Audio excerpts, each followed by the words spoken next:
And then the second thing that we looked at was just maybe getting a little bit more length in the stroke. So that's twofold with pressing back a little bit further, because we see that the hand's coming out just before the hip.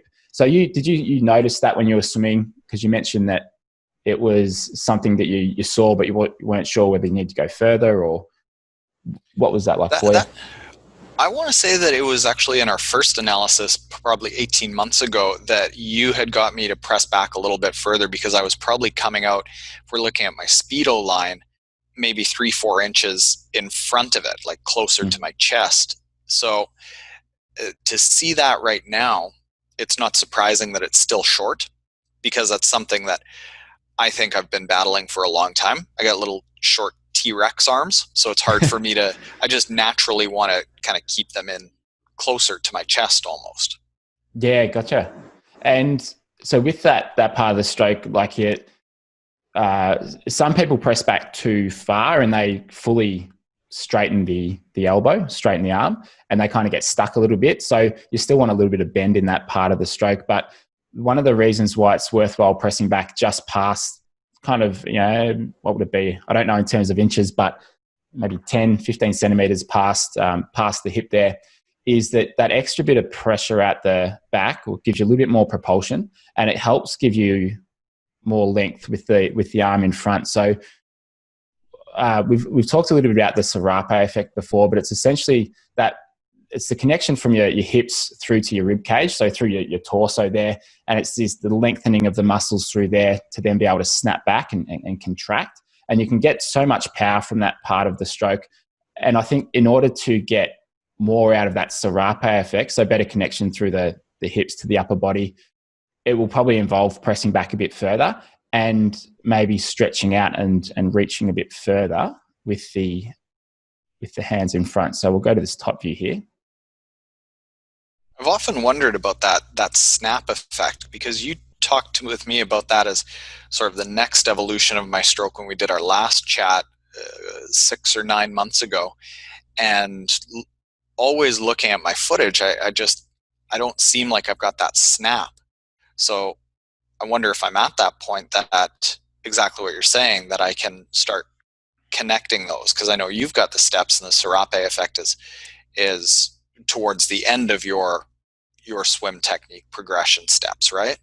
Yeah, that's right. It's certainly one of the more challenging ones to develop, or it can take a bit more time. And it's not something that I'd start with someone who's pretty new to the sport, but like I think that's kind of where you're probably at, is just starting to develop that a bit more. So it would start with pressing back a bit further, and it might also be a matter of trying to reach a bit further with the arm and the shoulder, lengthening through there, and potentially just letting go a little bit. And I think we talked about this in the last analysis, where if you're thinking too much about the stroke and you're trying to control it too much, you don't get as much fluency in it, and sometimes it can just mean it's a bit stiffer.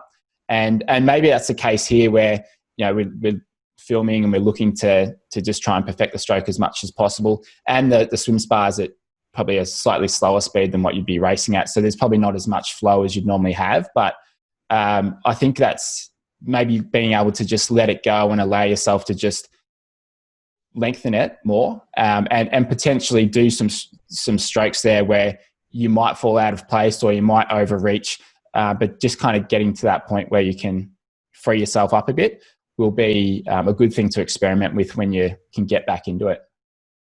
Okay, so I've got a question with you on that. Should I be thinking about using that Serape effect to almost throw my actually, this is a really good angle as we're talking about this, to throw the angle of my body, to throw the hip turn, the shoulder turn? Like, am I lacking some turn and mobility because I'm not throwing the arms and I'm a little bit too stiff? Like, am I swimming flat?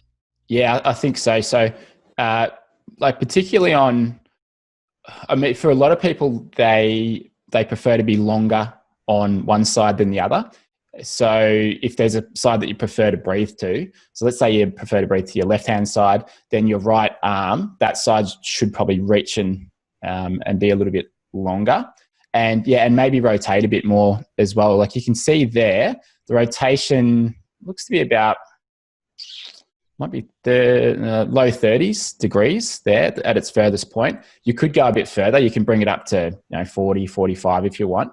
But yeah, I reckon there is certainly room to just rotate more through the upper body and maybe a bit more through the hips. It's probably a bit more important through the upper body than anything, because the hip rotation, which I think we get from the side here,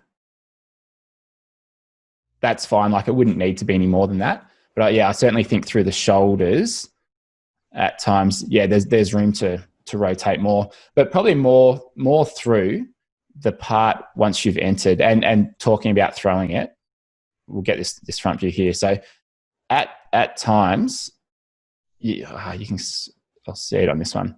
At times, I reckon you can actually come in a little bit. So that left hand is, you can bring it in 5 to 10 centimeters. So sometimes, one of the things that we've worked on is you don't want that crossover happening. Mm-hmm. And so it's easy to just go, I don't want to cross over. I'm just going to make sure it stays out wide. But sometimes that can just limit you to with your reach. So if you allowed yourself to actually bring just the entire arm in a little bit, you don't obviously want to cross the hand over, but you can actually bring that arm in a little bit more. You might get that shoulder a little bit closer to the side of the face through this reaching phase with that left arm, and just get narrower in the water, just tighten things up a little bit, because that will be a big contributing factor to swimming faster, is just in this sort of position. If you can just get, even if it's like, it could be 15% narrower there in terms of the entire width of the body there. Oh yeah. And if you're doing that every single stroke, like, there's certainly some seconds per 100 to be found, I reckon.